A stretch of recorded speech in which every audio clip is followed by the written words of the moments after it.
162. Episode 162. That's a lot.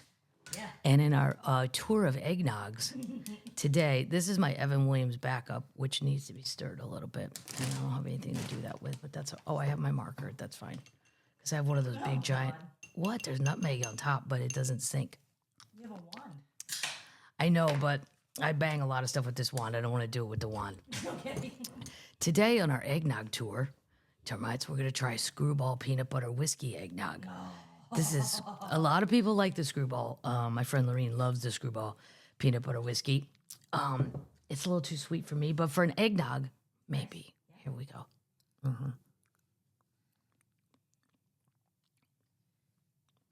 Wow, that's got a lot of more kick. Yeah. I like it a lot. But for Basic whiskey. basic eggnog, that's just your normal amount of kick, I would stick with the Evan Williams Okay. and your beer back. This is like a treat, maybe with an ice cube. There's a lot going on. Whew, the whiskey at the end, my God. Yeah. Yeah, a shot of that, wow. But it's really good. I would recommend buying it. And the Evan Williams is available everywhere, but people are saying it's hard to find. So good for the termites that have found it. Yeah. It's worth it. So many things. What a great, well, first of all, a termite sent me this and it made me laugh. Maybe I'll go. He's hanging up his boots for the last time. After 23 years in the Missouri National Guard, Joey's retiring. Please join us Saturday, January 26th at 5 p.m. at the American Legion Post 283. Nice. You know the beer will be good. We have rented the hall from 5 to 8. There'll be a ceremony, blah, blah, blah. But the guy on the back road, I understand that your lifelong dream and goals don't likely include visiting the American Legion Post 283 in Imperial, Missouri. Well, you never know. But if you're still in St. Louis after New Year's, you're welcome to attend his retirement party. And he sent me one of his patches, which I wore. My patches, I put them on a jacket to wear on the special on Amazon from all the Iraq, USO, and all Afghanistan stuff. He noticed the patch on the special. Good job. Yeah. So, Joey, you never know. Maybe I'll send a present.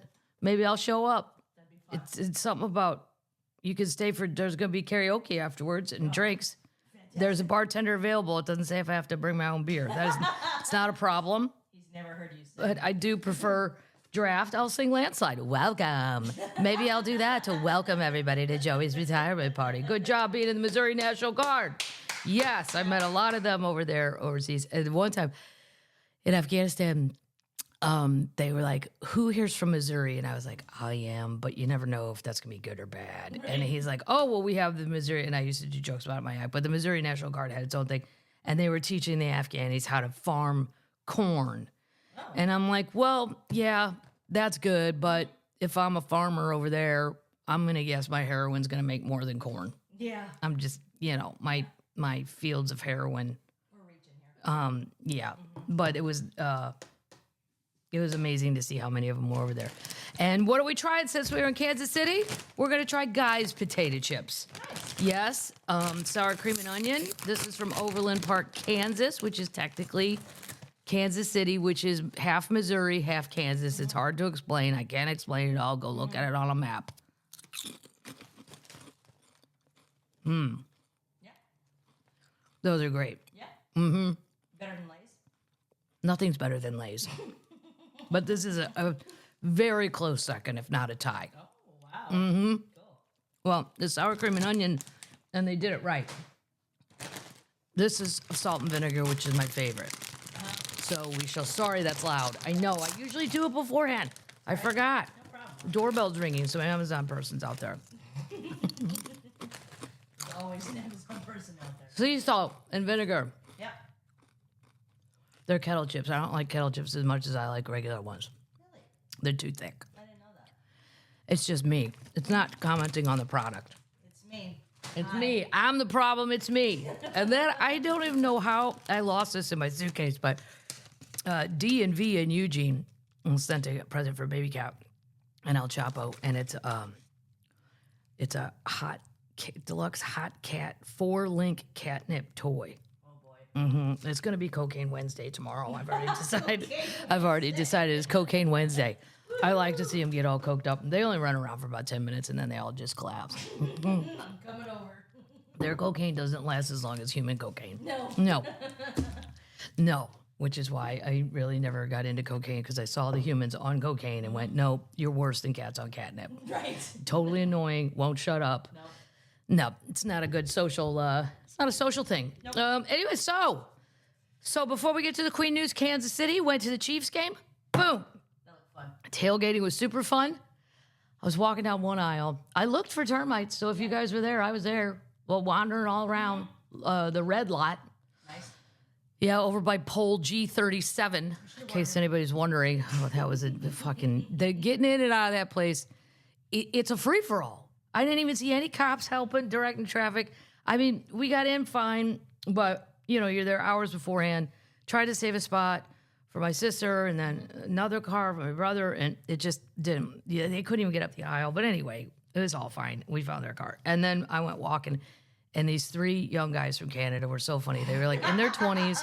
They were in hoodies, and they had plastic bags like you'd get at a gas station full of Modelo. And I'm like, Modelo? yeah. I'm like, what the fuck? And the one guy, I noticed his jersey. Well, because I saw his jersey, and it's the Saskatchewan Rough Riders, and I know that because I watched the Grey Cup.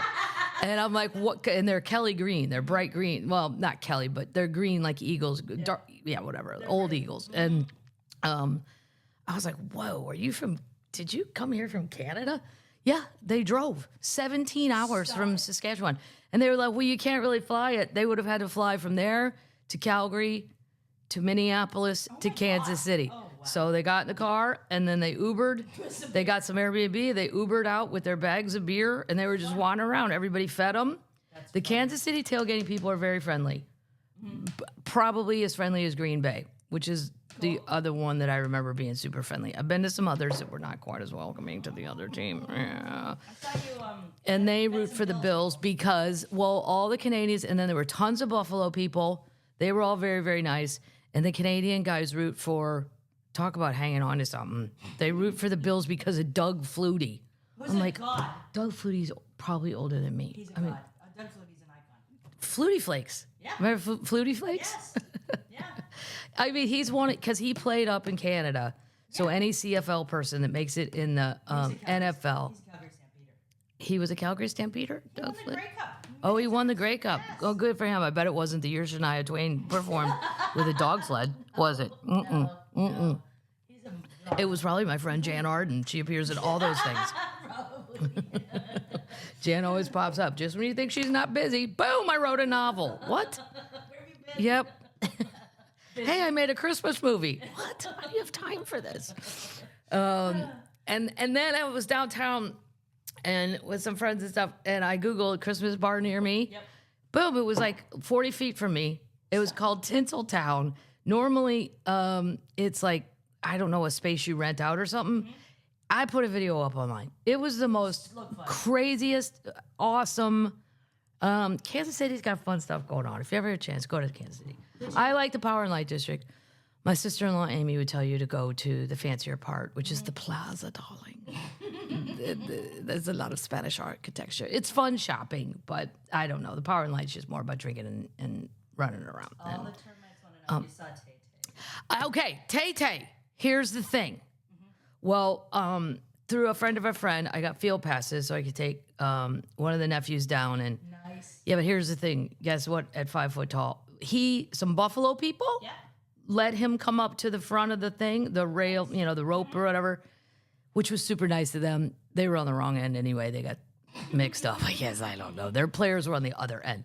When you're 5'1", here's what I saw: the backs of a lot of people's coats.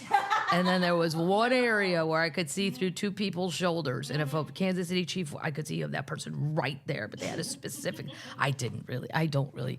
I mean, it's fun, but it was really more for the kids. But the seats that I bought in May, because I thought, well, that'd be fun to go to, happened to be right underneath Tay Tay's box. Stop it. No.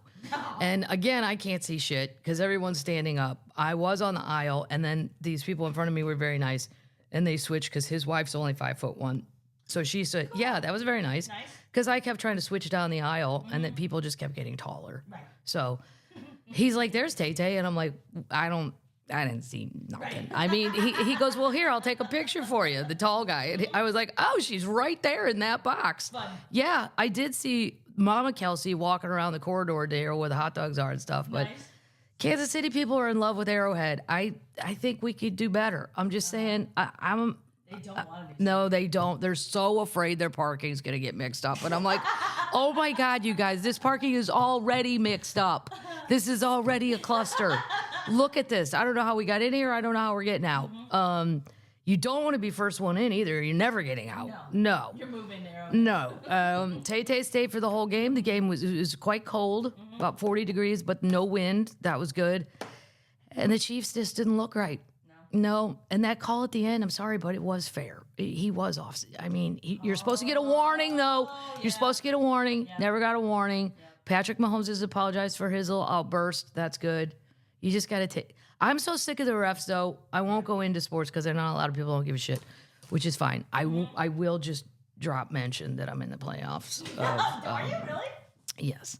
Fantasy? Of fantasy, yeah. Well, there's two semifinals, and I'm in one. Nice. Yeah, I'd like to get it to where it's me and Lou in the finals. Oh, yeah. Fun. But I don't think he qualified for the playoffs. What? Oh. I got to go look more carefully later. But anyway, I think the refs, you know, if you were a European or somebody who doesn't know anything about American football and you watched the game, you'd be like, this sucks. Yeah. I heard a guy at the Tinsel bar, a British guy, saying, you know, there's no timeout in soccer. Like, we just don't do all, like, so many calls. And if they don't have anything to, if we're at the end and they don't really have anything to do with the, I don't know. Then my cousin Mike was like, well, like Kathleen, then you got to do that for the whole game. I'm like, then fine, quit calling shit. Right. It's ridiculous how much it's so slow. Kill each other. Let them kill each other. I don't care. You're making good money. Get out there and take a smack to the head. I say take the helmets off of them, and then people will get less hurt. See how that floats out online. Wow. Well, I think when you have a helmet on, you're cockier, and you think you can do anything. Everybody's hurt. Yeah. I don't understand this. Like, when I was a kid, if you look back, the people who were the quarterback looked like what is now a fan. Right. Just some chubby guy who could throw good. I mean, he wasn't like, we had Jim Hart. He was a pudgy little thing, and he'd come out. He never got hurt. He was a quarterback for like 100 years. And I'm like, how did he not get hurt? He looks like my neighbor. He doesn't even look like a football player, for God's sakes. I don't know what's going on, but the amount of injuries, the amount of this, my friend Kathy could have done really well in the pool to beat somebody I needed beaten, but then Jay Waddle got hurt. Like, it just keeps, I don't know. I mean, I love football. And I was not here for the tornado, too. People were asking. I was not in Nashville. I am going to the Titans game this Sunday to watch them play Houston. Only because it's going to be 60 degrees. Like, if it was 30, I'm like, you have fun down there. I'm not doing that. But it's going to be 60, so I'll go get some tickets on StubHub or something. But I was not here for a tornado. It was terrible. And my Rover.com person, her name's Aubrey. She's very nice. Came over and checked. The cats were fine. They knew what to do. But boy, they can either go underground or on their bazillion-dollar porch with 8 beds that I have acquired over time. Here, would you want one with hay? Would you like this? How about an igloo? Is it this cozy? And then I have one I call the spaceship. They like that because it has a bubble on top, and then they can lift their heads and look out. It's very crazy looking. But there were a lot of people that it really messed up. And I left Saturday morning, and I don't feel like the news was really... There's a tornado. I don't feel like the weather was saying... I walked outside to bring the trash can in and went, uh-oh, because it was like 70, and it had been 40 the day before. Right. I'm like, this is tornado shit. But I got out of here early, and then all hell broke loose, and I don't know. I feel like at the time, later in the day, apparently, the weather people were on it. But earlier in the day, no, I did not feel that way. Because I watched, too. Because I thought, well, should I let them all in? I'm only gone for, 36 hours. And I thought, nah, it's fine. 70 degrees out. They'll like it. Blah, blah, blah. Anyway, speaking of the tornado, And we go on to some Queen news. Taylor Swift has given $1 million to the Tennessee ravaged communities. Nice. So Clarksville, Hendersonville, which is right across the lake. If you sat on my porch and looked right across the lake, you would see Hendersonville. So it came that close, but it was still, she's extending her generosity. She made a $1 million donation to the Tennessee Emergency Response Fund at the Community Foundation of Middle Tennessee. So that's great. Good job, Tay Tay. She did all that while sitting at a football game, cheering on Travis, who made, by the way, the greatest play I've ever seen, a tight end play, and then it got called back. Yeah, It's too bad, but that guy, his foot was behind the line, but he should have got a warning. Yeah. You get a warning. That's part of the deal. Yeah. And then you don't, it's the very end of the game. And then my cousin Mike's like, well, yeah, but if it's the beginning of the game, you didn't call it, it could have affected the game. I'm like, okay, I can't have this bar argument anymore. Okay. And Mike does know more about football than me. But, yeah. But, you know, she had to go home.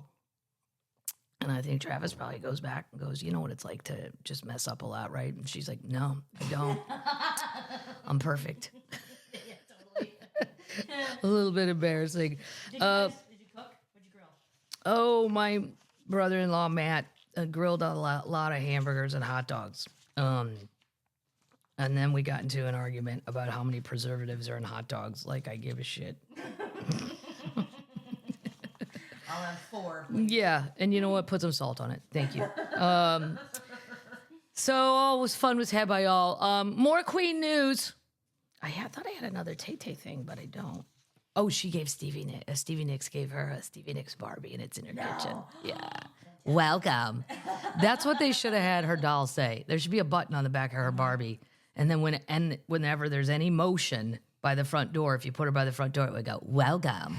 How funny would that be? Dolly, Queen Dolly, purchases a downtown office building in Nashville. Yeah, I don't know what exactly when she ever sleeps, or apparently her husband was diagnosed with Alzheimer's. She's staying around town a lot to take care of him, but I guess she gets bored at 3 a.m, so she decided to buy a building. Oh. Yeah.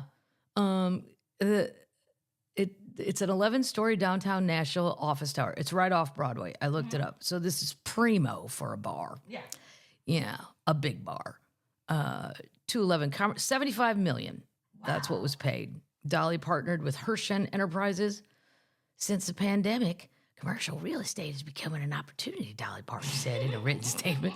I strongly believe in the future of Nashville, and feel this is a great investment. Future plans will be shared as they materialize, said marketing guy Pete Owens. It was last sold in 2020 for $50 million. Wow. Yeah. Wow. And what are you going to do? They'll keep it an office building? Boring. No. We're going to make it a Dolly hotel. I'll bet you $1 million. Cool. Moving on to some King news. Jelly roll. Yeah.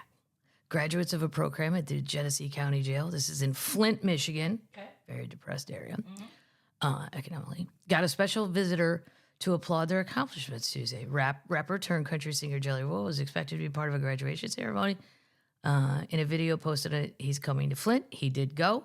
He handed out diplomas. He did a little concert for him. Cool. Yeah. Wow. 23 inmates have completed their GEDs, diplomas, barber school certificates, and welding certificates, the sheriff said. He delivered the commencement speech and performed songs before and afterwards. It was a private event. He tells them stories about him being a past drug addict and convicted felon. And now he's the most wickedly popular artist in the country. He didn't say that. They say that. Here's my bio. Yeah. Oh, he was also in town to perform at Little Caesars Arena Tuesday night as part of the Jingle Bell concert, which was also included Usher, Lil Durk. No idea. No idea. Big Time Rush. No idea. We'll Google. Florida. Florida. Yeah. And Kali and Idol.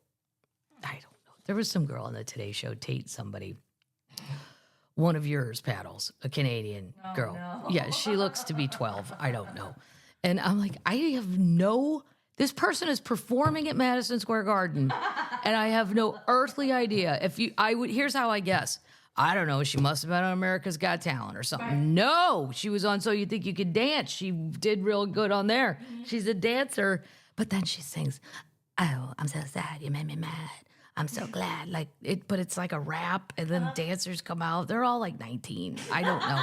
And I thought there's a whole sea of people, probably my nieces, who know who this person is. Right. And, I'm like, how many tickets have I sold in Wichita? Tate, the little singing dance machine. It's funny. Tate doesn't care what she sold. No, Tate better have somebody managing that money. That's funny. God, that's got kick. Oh, it burns. It's the peanut butter. Yeah, I'm going to go back to the Evans for now. That's like for nighttime. Oh. Yeah, that's an It's night nog. I still have to go to Lowe's after this. I had to get my paint can shaken by the shake machine. I can't be going in there drunk. Where's my night nog? I don't know. So drunk lady came in here with a gallon of paint that's like 8 years old and asked us to shake it. That's exactly what's going to happen. Snoop Dogg, little news on him. Then we're moving on to updates. Snoop Dogg claims he received a payout of less than $45,000 after earning 1 billion streams on Spotify. Ooh. Yeah, I believe him. Yeah. I don't feel like I really get paid from that. I mean, I'm glad it's there. And a lot of people sent me your rap things. I'm very happy that I made a lot of people's top 10s. That's great. Yeah, it was very exciting to see on Twitter. Nice. And they always have good taste. I look at who else they listen to a lot, and then I judge them. Oh. Yeah. Some guy had Dana Gould up there, and a lot of you may not know who he is, but he's a comedian and stand-up. Yeah. Very, very, very, very funny. I forget about him because he doesn't really work. He went on to produce things and do things that have nothing to do with stand-up, but he was always one of my favorites. Cool.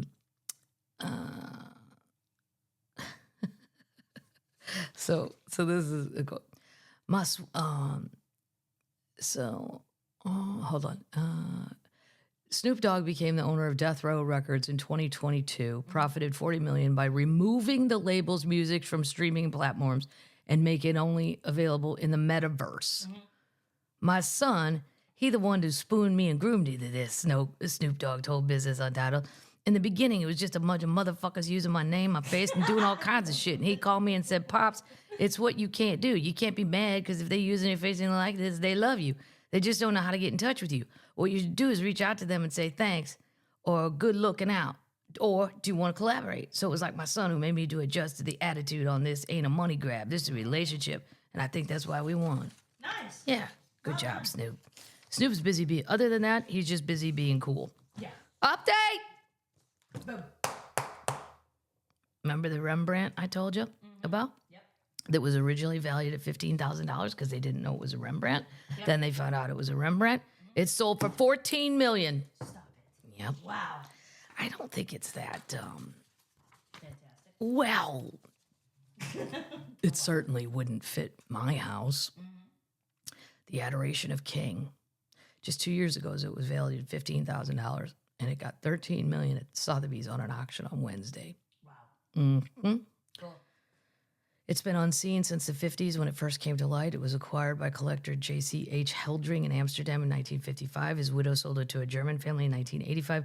Well, it remained until it was sold by Christie's in Amsterdam 2 years ago. At the time, Christie attributed the biblical scene to the circle of Rembrandt, suggested it could have been carried out by a student or an artist close to the...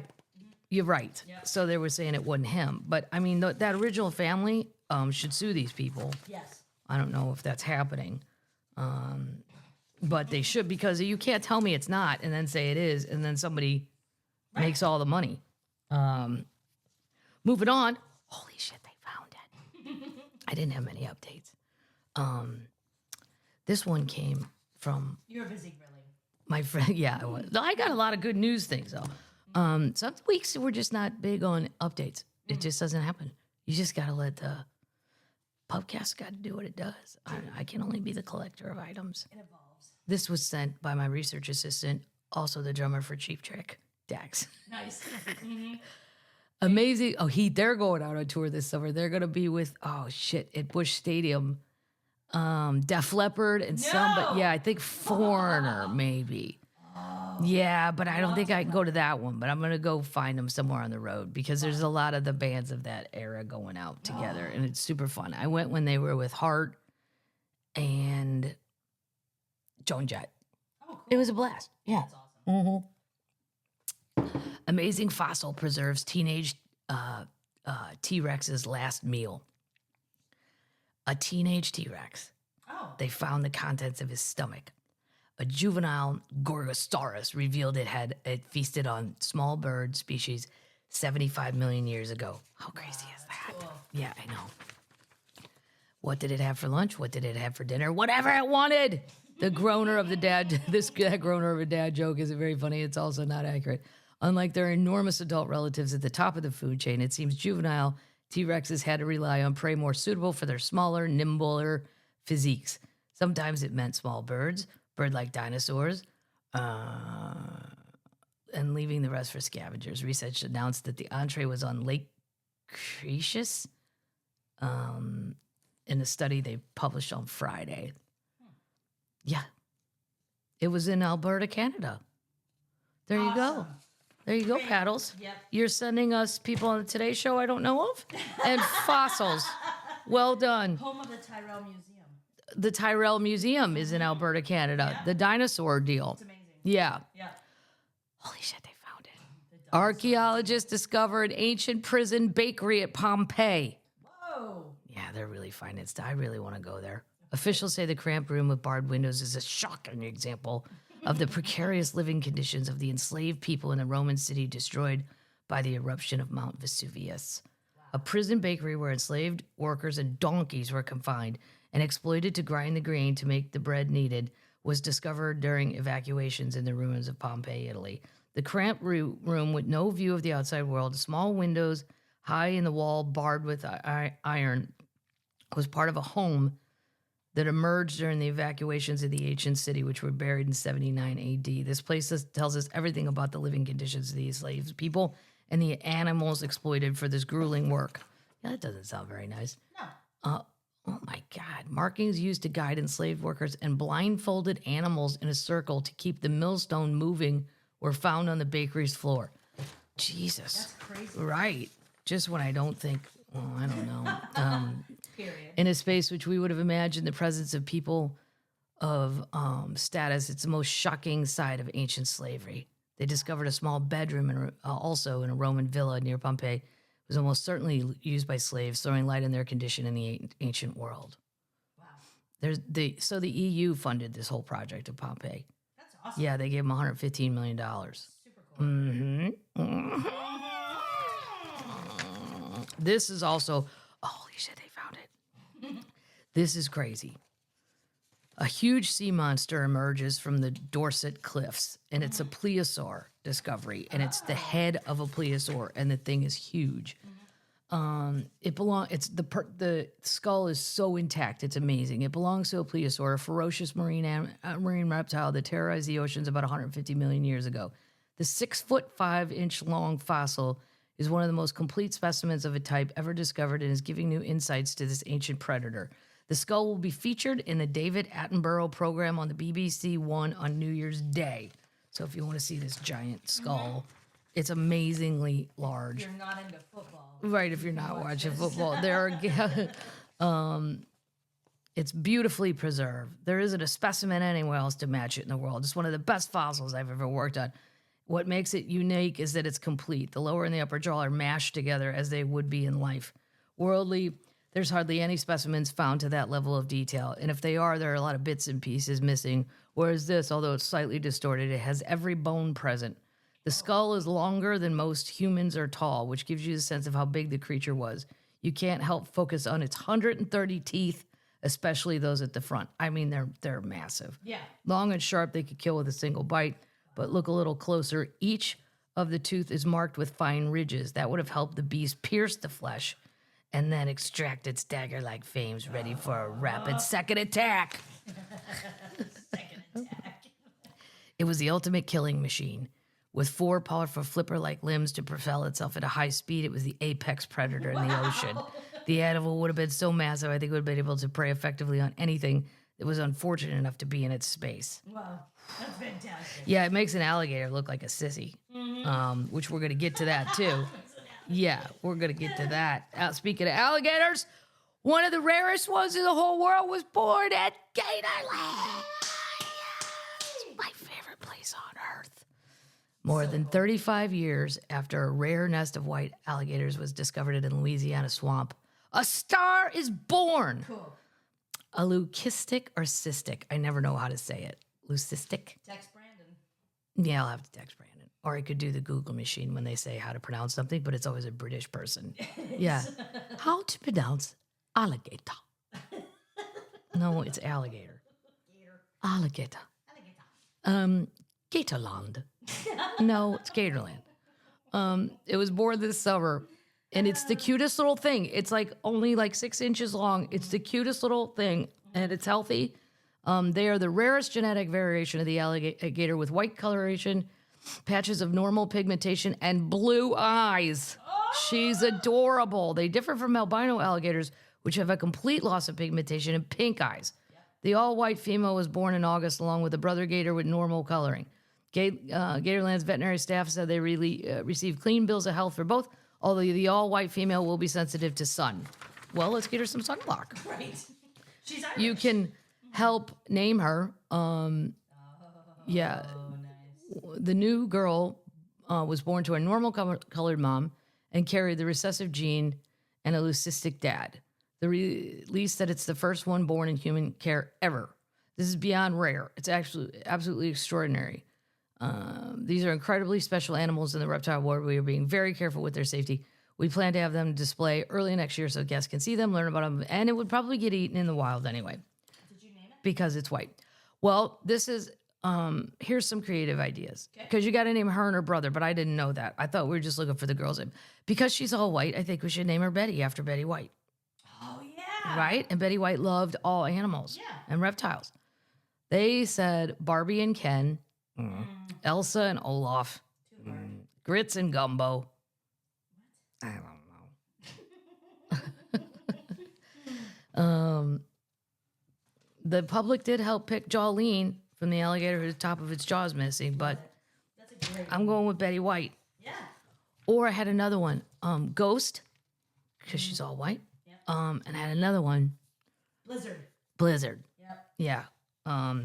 News. Moving on to some more news. New York, how you doing? Guess what's going to be happening? Giant spiders are going to be parachuting in. That'll be fun for everybody. Gross.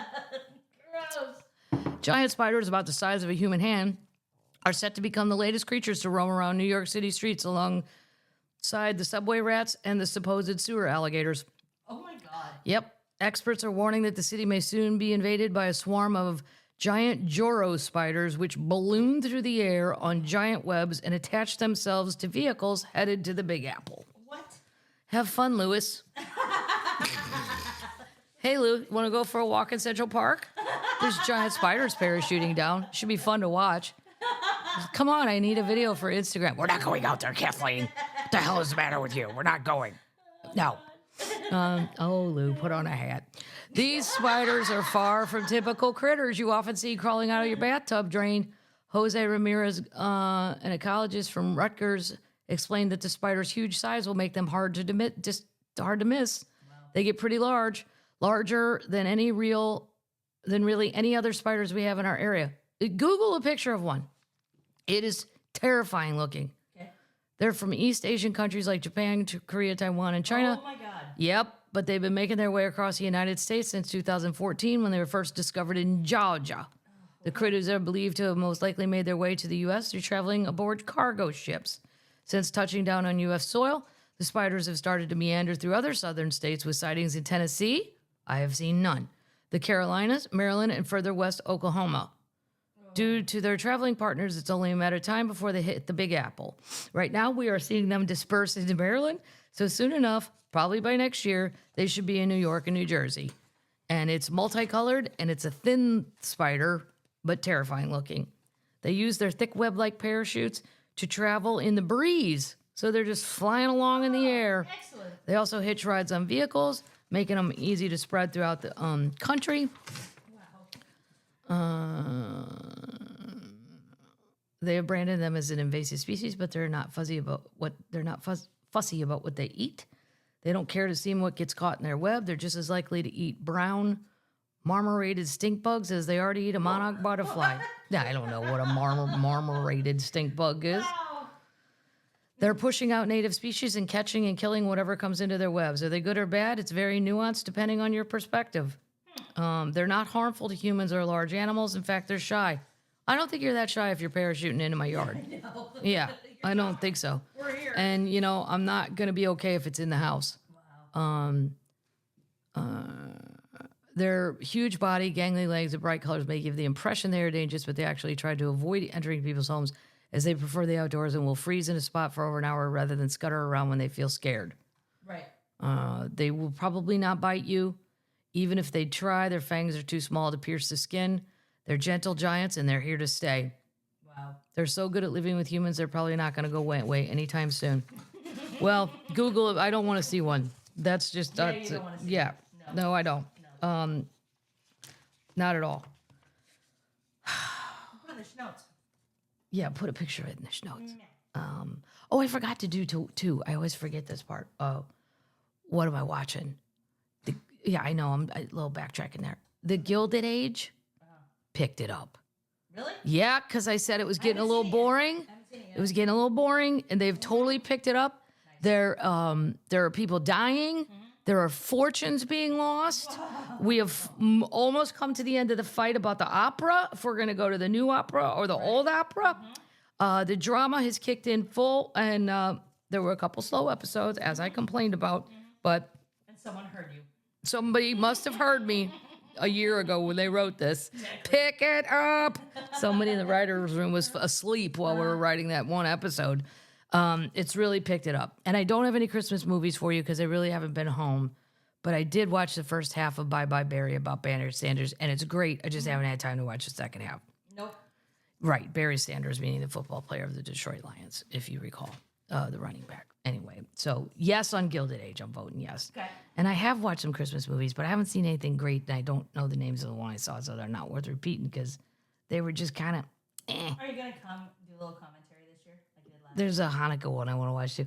So, but I don't like the idea that it's Groundhog's Day. The girl never wakes up, and then I just get irritated that it's Groundhog's Day. But I'll try. Yeah, I'm gonna do some commentary. Okay. I just have to find the right movie. All right. There's like 100 on my thing right now. Oh my God. Yeah, oh yeah.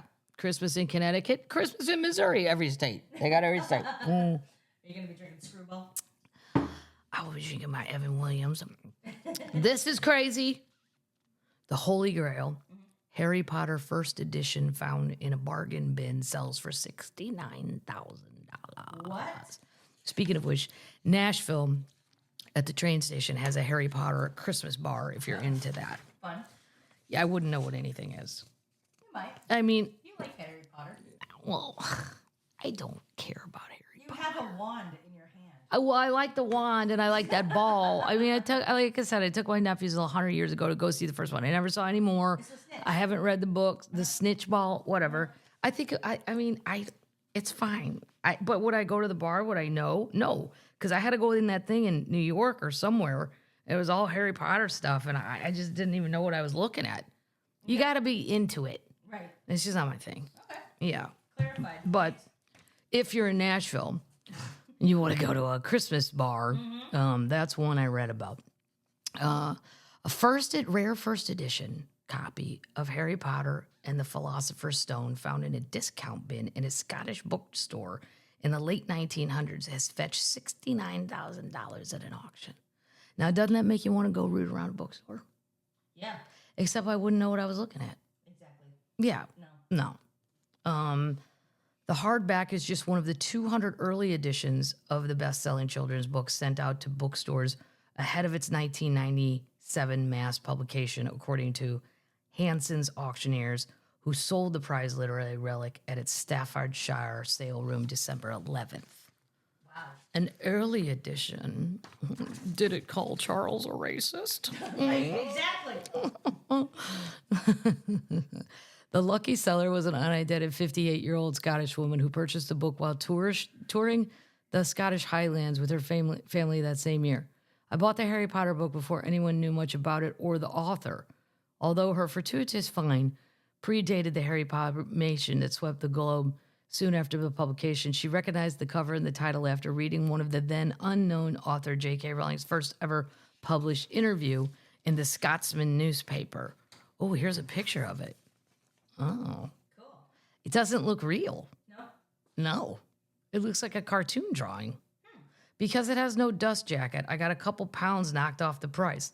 Our two children enjoyed the wizard tale as a bedtime story all through the holiday in 1997. Years later, the book's owner children did some research online that they believed it was they possessed the first edition, and she assumed her copy was worthless because of the misguiding dust jacket. Little did she know, she had the holy grail for all collectors. Wow. Yes, the book was in storage for a year, virtually forgotten, and left of all places in a cupboard under the stairs of the family's house, much like young Harry Potter's meager accommodations at the Dursley home in the novel. Oh, I don't remember any of that, but I'm sure it's true. Spencer said that the specimen is particularly rarefied because of its relatively pristine condition. That's awesome. They've often, most examples are quite badly worn, especially library copies. They've often been shared among friends and carried around in school rucksacks, which in some way is lovely, capturing the buzz of Harry Potter when it first gained popularity. However, more traditional collectors are incredibly fussy about the condition, and this could hardly be better. That's awesome. The novel, which was retitled Harry Potter and the Sorcerer's Stone for U.S. audiences, went on to sell more than 120 million copies. It remains one of the best-selling books of all time. I love it. You read the book? Yeah, I read all the books. All of them? Yeah. Oh, my gosh. Yeah, I mean, once. I read them once. Isn't there a Harry Potter deal in Disneyland World? Yeah. Yeah, my friend Aaron went. He likes it. Yeah. Yeah. Or is it his wife, Lucy?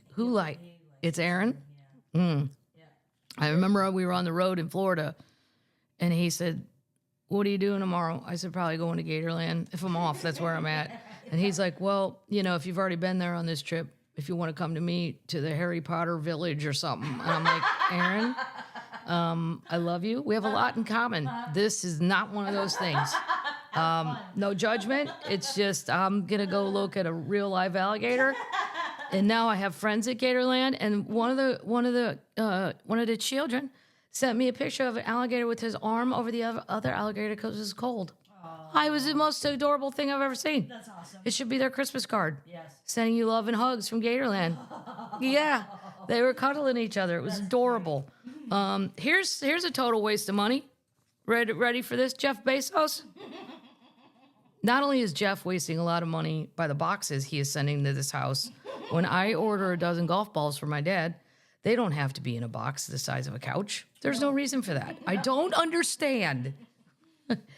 Like, a lot of people wouldn't know this. Like, George Wallace, the comedian, Yep. my friend, he actually majored in college in, like, transportation and delivery and all this stuff. Like, there are people that do these types of things for a living. Mm-hmm. I don't understand why Amazon can't get a box person in there to go, when I hit click on golf balls, and that the box is 12 by 12 at the most, that a box is not assigned to that. Right. That's the same size. Yeah. Why am I have a giant box and I'm shaking it. I'm like, oh, golf balls. Yeah. Mm-hmm. Here's another way he's decided to waste some money. I guess if you got it, waste it all you want. He spent $42 million building a clock that will outlast human civilization. What? Oh my God. Okay. It's going to run for 10 millennial. Huh. I don't even know how long that is. A long time. It's empowered by Earth's thermal cycles. I also don't know what that means. I'll help you later. He's bankrolling it. $42 million clock. He's proving his supervillain credentials by building a clock that outlasts all human. Well, you won't see it either, Jeff. Why are you doing this? Right. Who cares? His legacy. He's one of the richest people on the planet. Cash means nothing to him. He has a $79 million home on Billionaire Bunker. I don't know what that is. No idea. He has a $75 million super yacht and a $500 million mega yacht and a $78 million private jet. Well, can't you just get away and go wherever you want? Why would you do this? 10,000 years. He announced this. That's how long it'll run. 10,000 years. 10,000 years it will run? Well, if you're going to go that far, why not go longer? What did Baba Vanga say the world's going to end in 10,000 years? I'd go longer than that. I mean, if we're going to be nuts, let's go full on wackadoodle. And there's a picture of this thing, and it doesn't look like a clock to me. And if I did arrive here 10,000 years from now, I would look at that and go, I don't know, that was somebody's freaky science experiment in 8th grade, and it didn't work. It looks like a planetary mess of circles. I don't know. He announced the project in 2018. He invested the idea of putting a giant, 10,000 inside a mountain in West Texas. Construction of the clock, part of the Long Now Foundation, is now underway. Oh, my Lord. Wow. Can you imagine you go to work for a normal salary every day and you're like, this jackass is spending $42 million. What are you doing? Once it's finished, it will stand 500 feet high. Oh, my God. Mm-hmm. Wow. The clock is hundreds of feet tall, engineered to require minimal maintenance. Okay, minimal is a key there. Right. Because if we don't exist, right. Who's maintaining the minimal? The clock itself? No.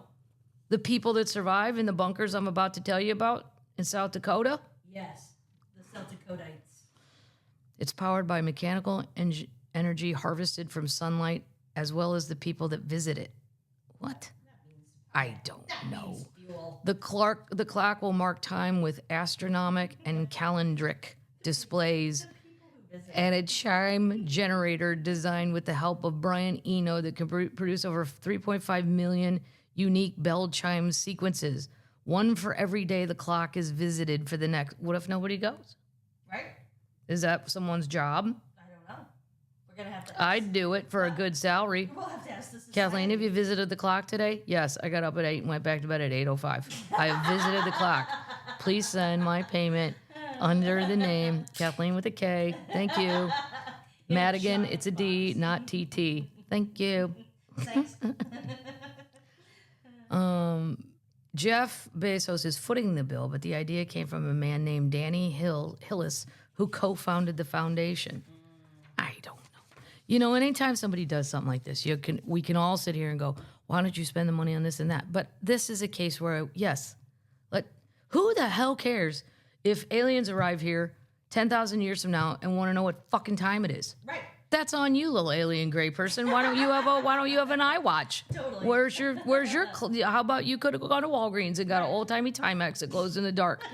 You don't, this 42 million, think of what it could do right now for all the tornado people. It's supposed to help people invest in long-term future of humanity and the planet. It's hoped to encourage people to conjure the notions of generations and millennial. What? If you have a clock ticking for 10,000 years, what kinds of generational scale questions and projects will it suggest? If a clock can keep going for 10 millennials, shouldn't we make sure our civilization does as well? Well, if it does, we don't need the clock. No, we don't. The other guy's still involved in the design. When it's completed, it will only tick once a year, and its chime will only be heard once per millennia. Now, if that doesn't make you feel insignificant, I don't know what will. Well, you know what? We don't need things to make us feel more. We have plenty of things like that. That's why I like to go to big, giant churches like Notre Dame or St. Patrick's in New York, because you immediately feel like a small, insignificant piece of shit. And sometimes you need to be reminded, because that makes you know nothing's that serious. No, it's not all about you. Yeah, we're here for a half a second. We're gone. Right. Calm down. Calm down. Everybody, McDonald's! Another Tay Tay song. You need to calm down. I know that one. Yeah, I know you do. Because she put it against Marsha Blackburn. The senator from Tennessee, who she doesn't like. My still favorite line in the Taylor Swift thing is when she wanted to come out against Marsha Blackburn and say, I want the other person running to win. And her dad's like, you don't need to be political. You're going to lose half of your fan base. Do you think Bob Hope would have done that? And she's sitting on the couch. She's like, yeah, whatever. So what I'm going to do, she just totally ignored the fact that I'm sure she's too young to even know who Bob Hope is, more or less care. And then if you did know who Bob Hope is, I do not agree with Bob Hope. No, I don't. No. What about his wife? What about Bob Hope's wife? Do you think Dolores Hope would have gone along with this shit? Keep your mouth shut. What would Bob Hope do? That should be a bracelet. Tay Tay should make that bracelet. The children will. Yeah, what would Bob Hope do? Do the opposite. McDonald's is losing its mind. What? Yep, they're going to launch CosMc's, an alien-inspired restaurant serving slushies to go. What? You heard it here first. Now, this is why, as a termite, you are in the know. When you see this sign, Slushies. yeah. But beverage-focused multiple drive-through concept aims to compete with Starbucks' other takeaway drink chains. Iced coffee, all-day Egg McMuffins, and a space alien.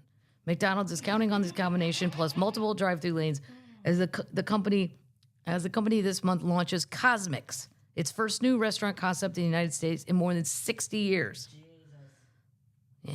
Wow. The planned chain is part of the Golden Arches expanded bet on to-go eating and aims to grab a slice of the iced beverage sales that have helped powered record sales for Starbucks recently. Well, I know. Well, the to-go app on Starbucks is great, and it usually works. Oh, yeah. Yeah, and then you don't have to bother with all the... Although I've noticed every Starbucks I go on the road, they're taking more seating away, and eventually it's all going to be gone. I think they finally caught on. There's a lot of slackers in here using this as a home office, and I do agree. That's bullshit. I shouldn't have to provide that for people. Nope. And they only get one cup of coffee all day. You know, buzz off. Like, we can't. Buzz off. Just get out. And then wherever... Oh, because when I was in Portland... Get out of my living room. I noticed it. CosMc's is named for an orange alien mascot featured in past McDonald's advertisements. I do not remember an orange alien mascot. No. Executive at the Chicago... Oh, it's based in Chicago. I didn't know that McDonald's was. Oh, yeah. They outlined plans for the new brand during an investor presentation on Wednesday, where it announced to build thousands of new restaurants and expand its chicken offerings around the world. Visitors to the first location opening this month in Chicago. Where's my Chicago termites? You have to get down there and take videos for us. To CosMc's. I won't be in Chicago for a while because I was just there this summer. We'll send Dax. Yeah, I'll send my friend Dax. CosMc's. This is what it's going to feature. I can't wait. 4 drive-through lanes, no dining room, and a smaller format than its traditional McDonald's. It's designed around what McDonald's and other restaurant chains have said its consumers' growing preference for takeout orders. But I don't want to get my coffee through the drive-through because they never put enough sugar in, and then I got to pull over, and then I got to do all that bullshit, and then I spill it in the car, and then I'm like, God damn it, and then it's on my jeans, and I'd rather do... Well, maybe they're going to do that too. Let me park and I'll come in through the app and I've already ordered it. Yeah, and I'll settle it in there and then go back to my car. I won't stay. You like a lot of sugar. I do like a lot of white sugar. I know it's not good for you. I've tried the raw. It's all right. I like white bread. It's one of the reasons I left California. What? I couldn't find white bread. I wanted Wonder white bread. And the lady looked at me like I just asked if they had cow shit for sale. That's how she looked at me. It was at a grocery store called Gelson's. And she's like, well, honey, I don't really think a lot of stores are going to have it. Then I'm like, well, then I need to leave. And by leave, I mean the state. I have fucking had it.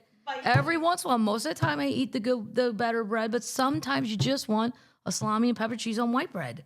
Nobody ever wants that. Yes, they do. Yes, they do. People in the Midwest do. Welcome.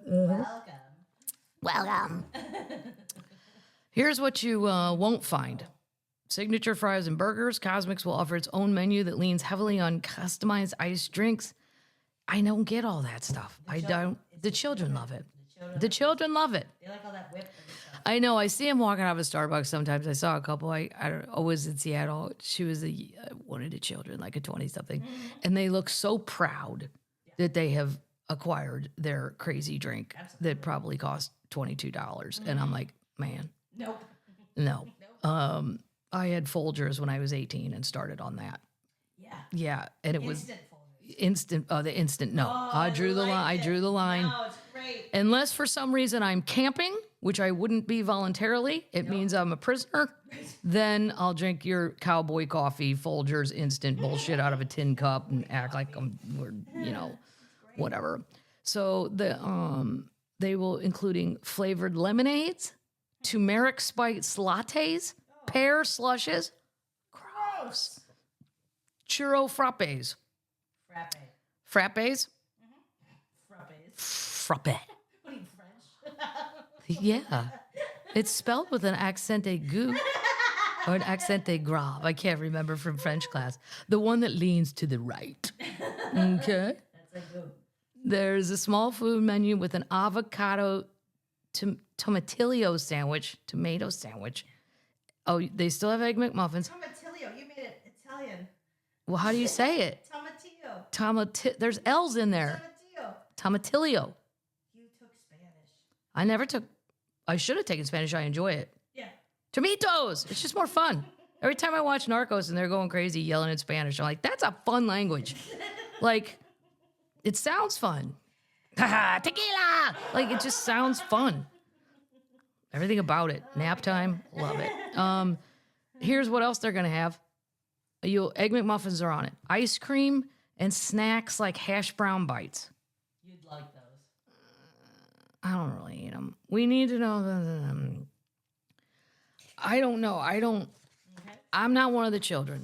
So maybe the children can carry this. Let your mental tell us. More clues have appeared, including a website saying CosMc's coming soon, bearing the McDonald's logo in recent days. Local news reports in Chicago have zeroed in on a restaurant. Here it is in the nearby suburb Bolingbrook, Illinois, with CosMc's signage and multiple drive-through lanes. It's on. Cool. It's on like Donkey Kong. It's coming. Nice. It's still at headquarters, and keep an eye on it. Yeah, McDonald's updated the website with CosMc's menu, stating that the new brand had served millions and millions of aliens. What are we doing? What are we doing? It's not for us. I know it's not for me. I know it's not for old people. It's for the children. But I don't really think this is going to resonate. We'll see how well I know the children. And I meet a shit ton of them on the road. But the ones who like me are fun. Right. Like, they're normal. They could probably explain this. But they behave a little bit older than some of the children. Taco Bell is also evaluating a new design that features 4 drive-through lanes, double its typical 2. Chick-fil-A already has like a million, and there's children out there directing them like a police force. Chick-fil-A, and I know people don't like them because of politics and stuff. My friend George had the funniest Chick-fil-A joke ever, though. He said, Chick-fil-A say they're not open on Sundays, right? Because of whatever reasons, they're not open on Sundays. So what I've decided to do is Saturday, I'm going to go buy everything Chick-fil-A has, all of it. And then I'm going to sit in the drive-thru on Sunday and say, yeah, we open. And cash only, Venmo me. What you want? You want the breakfast little tiny chicken ones? I got it. What do you want? And then he's going to sit there with all the food stuff. That's great. That would be funny if he just opened their drive-thru. Right. In a van. Because there's nobody in the parking lot. Nope. That's funny. Taco Bell's evaluating it. Chick-fil-A. I mean, how many does Chick-fil-A already has 4 lanes? Right. God, they serve 720 cars an hour. That's amazing. It's amazing. And it's fast. Yeah. It's great. Starbucks and rival chain Dutch Brothers. Those are popping up all over Missouri. Dutch Brothers. Yeah. There's one in Tennessee. There's one in Tennessee. There's actually one by your house. They're doing the drive-through thing. Cool. They're going to have test locations. Here's going to go get them. Here's where they're going to be. So termites, let's get some videos going when they pop up. Dallas, Fort Worth, and San Antonio by the end of next year. Nice. I will be down there at some point next year, so I will go look for them. You are. I don't know. I also just don't trust the children sometimes to put everything I asked for in there, and then I got to go back in. Just let me go in the first time. Right. Could be knocking on the drive-thru. Yeah. Exactly. This is a crazy ass story. I don't know why this makes me laugh so hard. I think because when super rich families lose their fucking minds, it's like the DuPont family when the one son, Foxwoods, that Foxcatcher, the movie. Yeah. Foxwoods is a casino, Kathleen. Let's get your head straight. Okay. Catcher. So, Hermes is how, but Hermes, Hermes. The heir of the fortune, and it is a shit ton of money. Yep. He plans to adopt the 51-year-old gardener to transfer his $11 billion fortune. What? I can firmly say right now to my friend Mark, who sends people over here sometimes in the spring to turn everything on and then in the winter to turn all the sprinklers off. They're not getting the money. I really love two of the guys. Angel, he's I give them tons of beer, but if you think you're getting The fortune. they're gardeners, but they're, we're not that palsy. You get free beer. You see me, there's beer and you're happy. And a surprising twist to similar movie plots. 80-year-old Nicholas Puig, the billionaire grandson of Hermé founder Thierry Hermé. It's French. How would they say that in French? Thierry. Terry. No, Terry. Terry? Mm-hmm. Terry Hermé is making headlines with his plan to adopt his 51-year-old former gardener, potentially leave him $11 billion. This unexpected move is part of a broader effort by Puig to reshape the beneficiaries of his estate, estimated around 5% or 6% ownership of the $220 billion valued luxury fashion house. That's awesome. Puig. And then I thought, well, is he gay and this is his partner? Exactly. That was a good one I was going to ask. Or is he just saying, screw the family, watch me do this? Could be both. He's unmarried and childless. He's enlisted a legal team to navigate the complex process of adopting his former gardener and handyman. Wow. There's another person that does a lot of awesome work for me on this house when I need something new built. His name's Avi. And Avi, or Avi's wife, if you're listening, I'm not giving you any more money than you've already received. Avi's wonderful, but who just gives their this is crazy. People. Generous people. He's the former gardener and handyman is from a modest Moroccan family. The unnamed gardener, married to a Spanish woman with 2 children, now stands to inherit a significant amount of the wealth, including properties in Marrakesh, Morocco, Montreux, Switzerland, valued at $5.9 million. The decision to adopt an adult, especially in Switzerland, where Puig resides, is rare and subject to intricate requirements. Wow. Right. There was a case a long time ago where I'm like, I didn't know you could adopt other adults. I used to do a joke about it in my act, I think. Because I would just like to let Oprah know I'm available. Right. If she's looking for somebody fun to have around the house, I can Sorry make about all the drinks. stuff I said. I can make drinks. I can paint walls pretty good. I feed the animals. I have talents. You do. Yeah. Yeah, crazy talent. According to the law, adult adoptions are only permissible if the adoptee lived with the adopter for at least a year when they were still a minor. This legal hurdle adds complexity to his unconventional plan. Don't you feel as though somebody will be paid off? Yeah, somebody's gonna. Would just put him the beneficiary. Right. Why do you have to adopt him?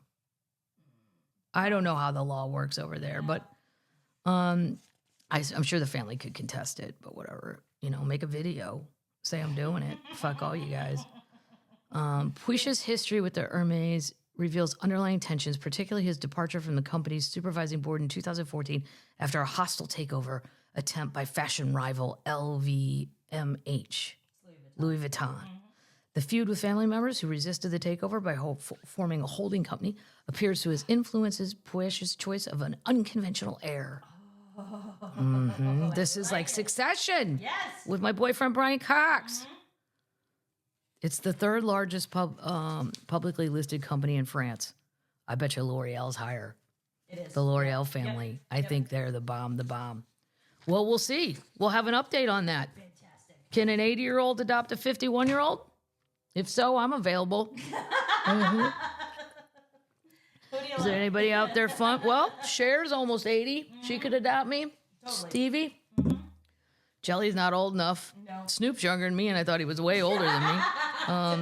Just because he's been around for so long and he's cool. Okay, this is creepy to me, but maybe not to all adults. Okay. Disney announces plans to develop residential community in North Carolina. Disney's latest venture isn't a theme park or a movie, but a residential community. It's called Asteria.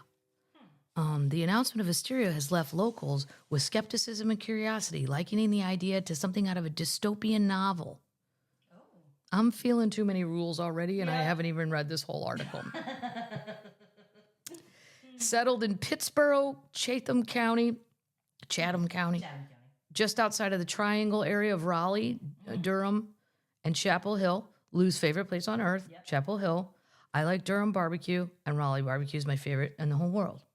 Although I did go to Joe's Barbecue in Kansas City because even though Arthur Bryant's is my favorite, Joe's ribs are my favorite. Oh, they're so good. The gas station one. You have to go to the gas station one. It's a fun That's the place. original. That's a fun place. It's very fun. Yeah. And they run it really well. If you pull up and there's a giant line, don't be freaked out. It moves like lightning. Yep. Donna Kelsey can stand in that line, so can you. Just saying, termites. She stands in it. And they told her you can just come inside and cut the line. She goes, nope, standing in line's part of the fun. Nice. Yep. They're great people. Anyway, so that's where this place is going to be. Asteria is the brainchild of Story Living by Disney, a Walt Disney Company initiative. It's the second Disney-themed community in the works in the United States, following the Cotino community in Rancho Mirage, California. Well, I can see it in Rancho Mirage, California, because everything's super organized out there. That's like, it's very organized. Asteria aims to materialize with the collaboration of Disney's legendary Imagineers. The project intends to create a community inspired by Walt Disney's innate curiosity and passion for learning, spanning 1,500 acres. Wow. The envisioned community will feature neighborhood walking parks, walking trails, and bike paths. It will pay homage to the wonder of the night. Homeowners will gain access to an exclusive club named after the state's aster flower and Greek goddess Asteria. The community plans to house more than 4,000 residential units, ranging from single-family to multi-family homes. Ooh. Some will accommodate just adults 55 and older. It's slated for completion by 2027. They're going up against the villages. They are going up against the villages. You are not going to defeat the villages. No, you're not. A lot of people have mixed feelings about it. I don't know. I mean, I just don't want to live in something that's organized. Right. Because it's too. If you advertise we're a super anal, organized place, you're going to attract those people. And then there's always going to be that weirdo that drives around in the golf cart. I've seen it with my mom and dad shit, that points out other people's flaws and like, your grass is too high. Yeah. You can't have that Easter sign out, whatever. The HOA master. It sounds very dystopian. Others echoed similar opinions and concerns about what of an influx of Disney adults, millennials, oftentimes childless ones. Who's got to say that? You don't know that.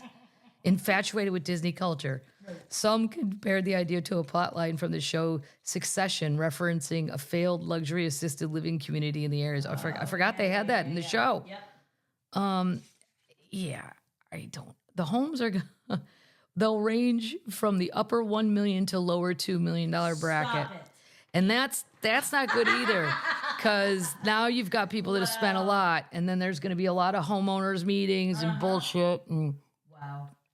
I would just keep receiving notifications that I hadn't voted, or mail will be this high. Cut your grass. You weren't at any meetings, asshole. Get in touch with your cats.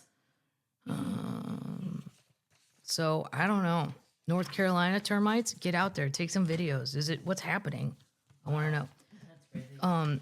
This story made me want to, sometimes I go, okay, I don't ever do like pop gossip except for Queen and King news, but Felicity Huffman, the one who had, the admitted her child is like a moron, right? She's dumb. What am I gonna do? Well, you know what? I couldn't have scored good enough on an SAT to get into Yale or Harvard either, so put me in the moron group. But this one would brag about how she didn't go to class and put it online. On TikTok. Yes, I'm at UCLA and I don't really do anything. I don't even know where the buildings are. Like, Don't tell my parents. I may have not been keeping up right, but I was smart enough to not tell people. My God. She said, this is the college admission scandal. This is how out of touch you can be. I had to give my daughter a chance at a future. So you think if your kid doesn't go to one of the top 5 schools in the country, the child has no future. That's because she'll hate you. I don't know if you noticed University of Missouri / Southern Illinois sitting right here in a Bucky's outfit, in a blinking Chiefs hat, with catnip toys and eggnog. Life is fine. This house is paid for. Good Good job. The cats are well fed. You have staff? You can. God, You're a CEO. I am. I'm a CEO for Christ's sake. That's how I sign my taxes. Oh my God. She believes this. This is just, she talk about still not getting it. No. Make your kid go work at Starbucks. Every one of the children that work at Starbucks, I feel sorry for because I couldn't do that job. I would kill people. Right. It would just come down to coffee. That's all you can have. I'm not making any bullshit drinks. Nope. They seem to enjoy it, but they all work hard. Yeah. And for the most part, they're all in a very good mood. Yeah. Now, some of them have gone a little too far with that. I went and won. I actually believe it was in North Carolina. The music was so loud, and like I didn't really care because I don't have any serious work to do. Right. But some guy was sitting there on his computer, and he went up and asked the kids, "Hey, is there any way you can turn on the music?" And they were like, "No." I was like, "Wow, they don't even care about the customer asking." There he is, like, "We're having a great time, and this is what we do to stay motivated." I was like, "Wow." That was amazing. And the guy was like 50, 45, 50, and he just went, okay. What are you going to say? They told you no. Felicity Huffman has opened about her role in the college admission scandal that landed her in federal prison, saying, it felt like I had to give my daughter a chance at the future, which meant I had to break the law. Okay. Well, no. She was among 33 wealthy parents arrested in Operation Varsity Blues and accused of conspiring to get their kids into college. Well, yes, they were. Right. She was accused of paying $15,000 to the scam's mastermind to raise her daughter's SAT scores. She pleaded guilty. First of all, if my SAT scores sucked, which they did, well, I never took it. I took the ACT because in the Midwest you could take that. Right. I heard I had to take I the ACT. heard that the SAT had more math and science, so I was like, I'm out. Right. Where's the one where I can bullshit on an essay thing? I need some help. Is there a creative writing one? I'm on that one. Yeah. writing. What about history? That doesn't count for nothing? Come on, I know every World War II battle. Come on, ask me. She pleaded guilty to committing mail fraud and honest services mail fraud. I know in hindsight is 2020, but I feel like I would have been a bad mother if I didn't do it. This is how much control these kids have over the parents. Yeah. You're a bad mother because I didn't pay attention. Right. Or I'm just a moron. Right. I don't know if I'm just can't do it. You're sort of a sociopath. She said she's ashamed, and she did apologize to the students and family that sacrificed really hard to get where they're going. So that's why she did it. Her husband, who's actor William Macy, was not charged. Right. I just don't know where these parents start thinking that their kids' whole life is going to be a train wreck if they don't go to Harvard. Right. There's a million kids at University of Michigan, University of Arizona, Missouri, Kansas. Yeah, I mean, we think we all are just going to fail? No. All of us. This is what happens when you hang out with the same crowd too much, and you don't realize there's nothing normal about what you just said, lady. No. Nothing. No. She kept saying to me, "Can we get ice cream afterwards? I'm scared about the test. What can we do that's fun?" And I just kept thinking, "Turn around, just turn around." and she responded to that. Well, Like I would ask my parents, "What can we do for fun? I feel scared." okay. She did perform her community service. That's good. I don't know. It's just such a twisted view of Reality. There's a million Stupid. people attending normal schools that Are going to lap your child. she's trying to bring some good, blah, blah, blah. Wow, your kid's she's gonna just die if you don't get to go to this school. It's amazing. Just amazing. She wants to go to the football games. She doesn't want to go to school. Right. A couple more things, and then we'll wrap this up. But this one has me interested because I really like art. Minnesota's getting a new state flag. Minnesota, termites, where you at? Nice. There's one that is by far and away my favorite. It does not say who did it. It's got waves, and simplicity is my favorite. That's why I like South Carolina's the best. Just a palm tree and the moon. Yep. Wonderful. This one's got a loon, the moon, waves, and a star. Nice. Yeah, well, they've got more than 2,500 design submissions. They're switching the flag. Their old flag, Yeah, what's the one? well, Google it. there's some problems with the old flag. No, there are.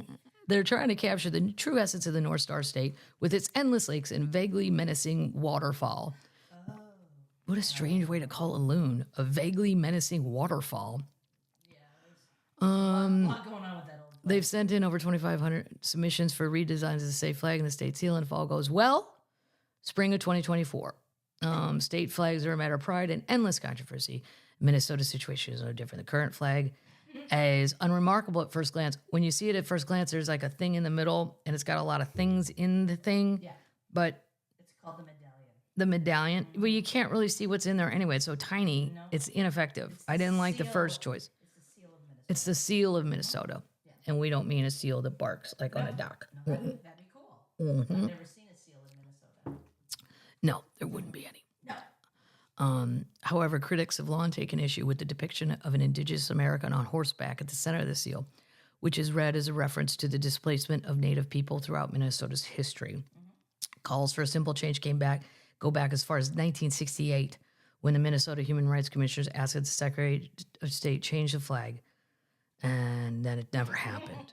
In 2023, Minnesota legislature passed a bill to redesign the flag and the seal with the help of blah, blah, blah. So if you're a Minnesotan, what do you do? Oh, here's the seal. L'Étoile du Nord, the Star of the North. See, I remember my L'Étoile du Nord. I remember my French. L'Étoile du Nord. The North Star.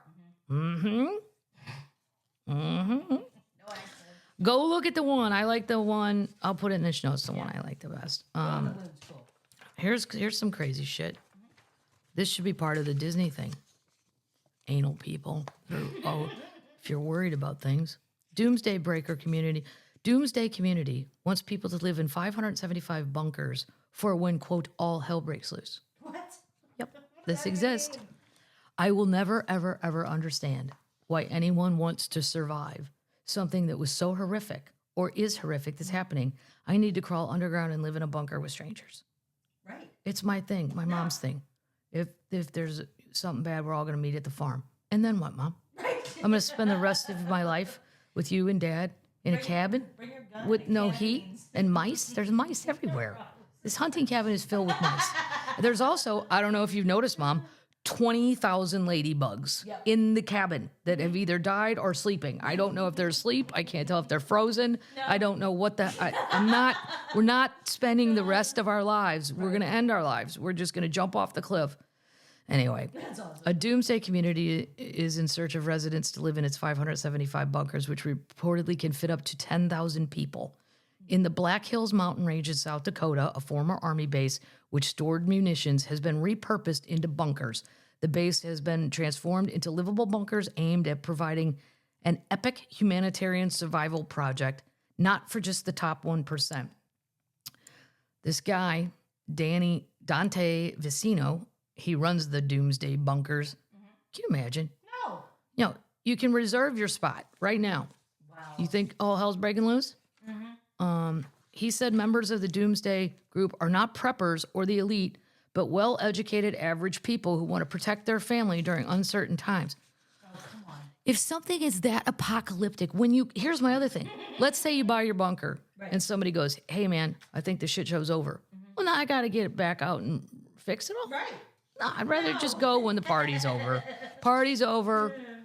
Their economic profile is so diverse from little middle class. You won't, hold on.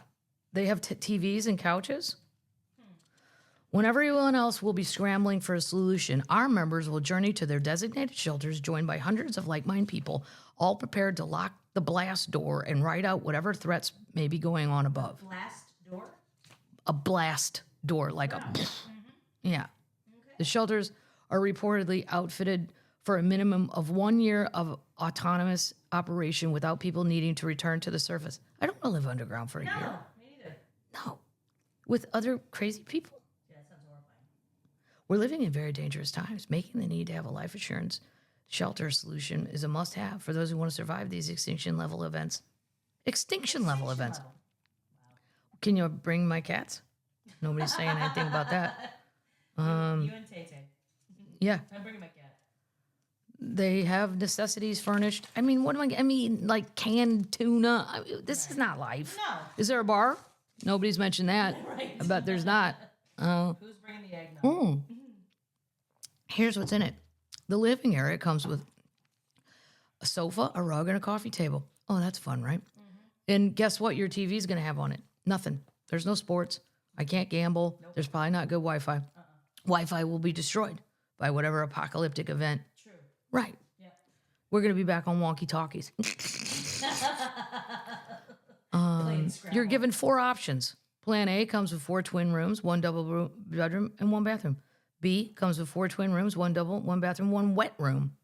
Is that a bar? What's a wet room? Plan C, 2 twin rooms, 1 double room, and a master bedroom with an ensuite and 1 bathroom. Lastly, Plan D provides 8 single bedrooms and 3 bathrooms. That one. That one? Yeah, I want that one. He said applications are up over 200,000% year after year. I don't believe that. No. Oh, no. It's not merely concrete, steel blaster. It's about having a backup plan for mankind to survive and for families to have the opportunity to potentially be part of a like-minded community as these events unfold. This sounds a lot like Doomsday Preppers to me. Exactly. And what's amazing to me about that show, Doomsday Preppers, is that I have normal friends that can't find a spouse, right? They go on weird dates on Bumble and Tinder and whatever. Yeah. And yet a Doomsday Prepper, they all have a spouse. Yeah. I'm like, how did you meet online? Hey, do you think the world's going to end soon? Are you stockpiling canned goods? So am I. Oh, my God. That's so exciting. Oh, my God. We're going to do 2 more things, termites. Here's some great news for nappers. I love napping. Daytime napping may benefit brain health, according to a research. Yes! By the University College of London. The study published found that napping is linked to larger brain volume, reducing the risk of dementia. Now, I'm not going to keep going because they always go, you should limit your nap to 27 minutes. No! The nap lasts as long as it lasts. And then we're also going to tell you, people, how to do an Irish goodbye at your Christmas parties. Because apparently on the Today Show, I don't know if it's the children. I don't think it's the children. Because I think the children leave whenever they goddamn well want to leave, which is good for them. But a lot of people get stuck at parties and they don't know how to leave. And then you have to do something. You have to do what's called an Irish goodbye. And I did not. They have anxiety. I did not know people didn't know how to do this. Should I tell the story about Dr. Phil? No. No? Too many people involved in that. Why not? A lot of public figures. No, it don't matter. Well, no, you're right. I probably shouldn't. But he was a nice guy. But I had to teach Dr. Phil what an Irish goodbye was, and he completely fucked it up. I'm like, oh my God, was I not specific enough how we're getting out of here? I was just at an event. Tell the story. No, I'm not going to tell the whole story. No. Just tell where you were.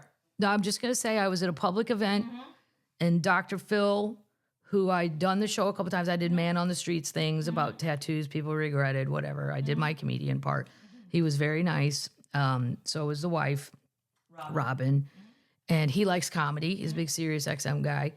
And so we got to talking and stuff and sat by one another at this event, and we hated the food. They brought out like an amuse-bouche and then some other bullshit. And I'm like, God damn it.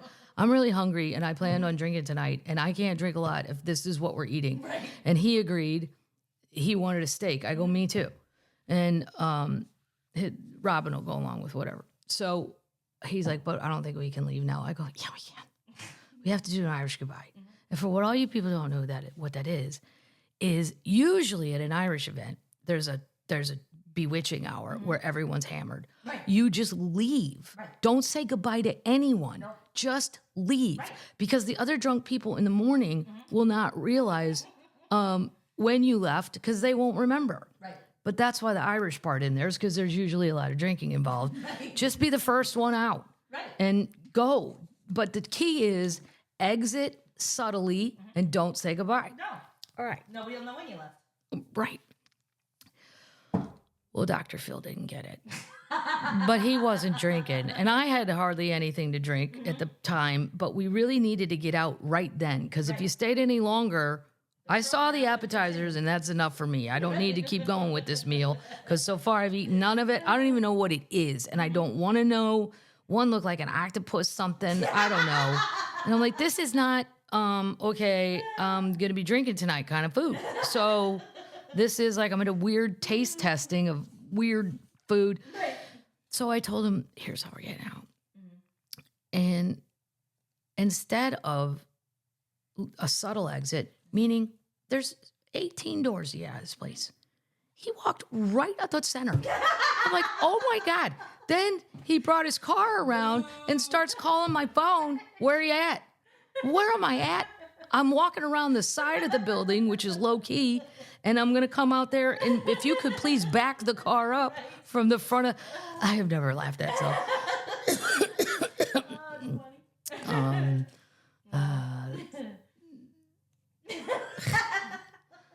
People have so many things. People are like, just say you're affected with a benign, illness, a stomach ache. You don't need to go into all that. No. Or just do what my brother says. Just tell people you have diarrhea. Nothing else is said. They go, oh, okay. They're not going to comment. Nope. Here's how it works. This is their article, but I already told you how it works. Do not wave. Do not make excuses. Do not say goodbye. Like make like Chris Angel and simply disappear. If you pull it off successfully, no one will ever have any idea how long you stayed or what time you left. Exactly. Yep. Why is it called an Irish exit? For as long as anyone can remember, there have been conflicts between the Catholics and the Protestants in Ireland, but some say the term originated during the 19th century potato famine, where there was a mass exodus of Irish people headed for the U.S. Others claim that it has more with the Disappearing Act, has to do with more with Irish Americans' propensity for the drink and a need to make a quick exit in order to avoid confrontation or embarrassment about how drunk they've gotten. Exactly. Yes, exactly. Nothing to do with the famine. Yeah. In the famine. Some historian really wants to put like just a drunken night up to some momentous thing in history. Well, remember nobody in the famine was like, hey, how do we do the Irish goodbye? Leaving Ireland is not an Irish goodbye. I'm sure they all said goodbye to their relatives. It's very sad. Nobody wants to leave. Nobody went, hey, where's Bob? I heard he went to Cincinnati. What? What? Nuh-uh. You mean from the party last night?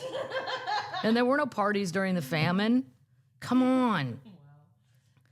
Yeah, that's where the term, though, don't drink the soup, when people went, oh, he drank the soup. It's because if you took the soup from the Protestants, if you were a Catholic, they'd feed you, but you had to say you'd be a Protestant. Yep. And a lot of us said, no, we're not doing that. No.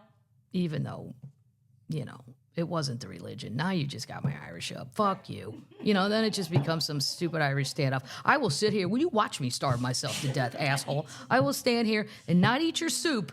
I wouldn't even have cared about the religion part. And now it's just become a matter of you're telling me to do something and you didn't ask politely. So guess what? Go fuck yourself. Is it rude? No, it's not rude. No, because no one will know you did it. It's self-preservation. That's right. Your mental health is worth it, children. All right, we're going to finish with 2 quotes. My Bucky's outfit's getting a little hot. Tay Tay, we'll go with Tay Tay first. Tomorrow's her birthday. She'll be in Kansas City. Today's her birthday. Yeah, oh, right, today. Wednesday. If I were her, I would just like to recommend, if she's listening, to go to the Tinsel Town pop-up bar. Absolutely wonderful. And they served alcohol in this giant leg with a high heel, like one of those things from the movie. And in the airport, I saw a lady carrying one. I'm like, well done, ma'am. And she's taking it home. Taylor said in 2014 to the New York Daily News, I've learned that just because someone is cute and wants to date you, that's not a reason to sacrifice your independence. Oh, good girl. All right. Yeah. But I also don't think going on a date sacrificing independence. Well, maybe. She means if you're in a relationship. Right. She was young. When she was young. Just go out and let somebody pay for your pizza. Why not? Pizza. She doesn't need anybody. Dolly. Let's see what Dolly's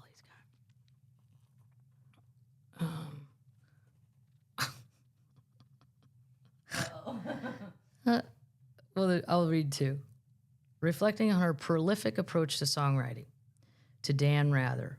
Dan Rather said, Oh, no. I love watching Dan. I like Dan Rather. I do. But he is getting very old. And sometimes the interviews are still good on that thing. I tape them, whatever, because he gets all the old people I like to see.